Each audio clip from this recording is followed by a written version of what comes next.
আপনার ফোন আপনাকে অজান্তে ক্যামেরা করছে বা আপনার ফোনে ঢুকেও আপনাকে ক্যামেরা করে নিচ্ছে, তাহলে আপনাকে এমন একটি সেটিংস শেখাবো যেটা করলে আপনি ফোনের অপশানটা বন্ধ হয়ে যাবে এবং আপনি নিরাপদ থাকবেন। তাহলে চলুন আপনাকে দেখিয়ে দিচ্ছি কোথায় অপশানটা আছে।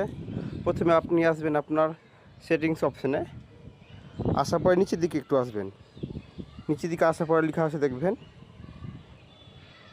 প্রাইভেসি, সিকিউরিটি অ্যান্ড প্রাইভেসি, ওখানে আপনি ক্লিক করবেন। ক্লিক করার পরে নিচের দিকে একটু আসবেন। নিচের দিকে আসার পরে দেখবেন এক জায়গাতে লেখা আছে প্রাইভেসি ড্যাশবোর্ড। এই প্রাইভেসি ড্যাশবোর্ডে ক্লিক করবেন। ক্লিক করার পর আপনি দেখে নেবেন যে আপনার কোন অ্যাপ আপনাকে ক্যামেরা করছে। দেখুন আমার এখানে বিভিন্ন রকমের অ্যাপস আছে আমাকে ক্যামেরা করছে। যেমন আমি একটাকে অ্যালাউ করে রেখেছি, হোয়াটসঅ্যাপ, গুগল, ইউটিউব আর ক্যামেরা।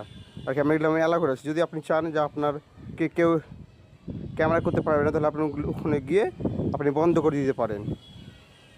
আমি এখানে আপনাকে দেখাচ্ছি মাইক্রোফোনে এই অ্যাপসগুলো আমাকে ক্যামেরা করছে, ট্রাক করছে। আমি এগুলো পারমিশন দিয়েছি সেই কারণে। যদি আপনি চান এগুলো আপনার অফ করে রাখবেন, তাহলে অফ করে দিতে পারেন। যে নিচের দিকে আপনি অফ করে দিতে পারেন। এই জায়গাটা আমার অফ করা আছে এগুলো। দেখুন এই ঠিক আছে, ম্যানেজ অ্যাপ ইফ ইউজড, এখানে আপনার অফ করা আছে, জন্য এখানে হাইড হয়ে আছে। চাইলে আপনি এভাবে আপনাকে ট্র্যাক করা বন্ধ করতে পারেন। ধন্যবাদ। যদি ভিডিওতে ভালো লাগে থাকে লাইক, শেয়ার অ্যান্ড কমেন্ট।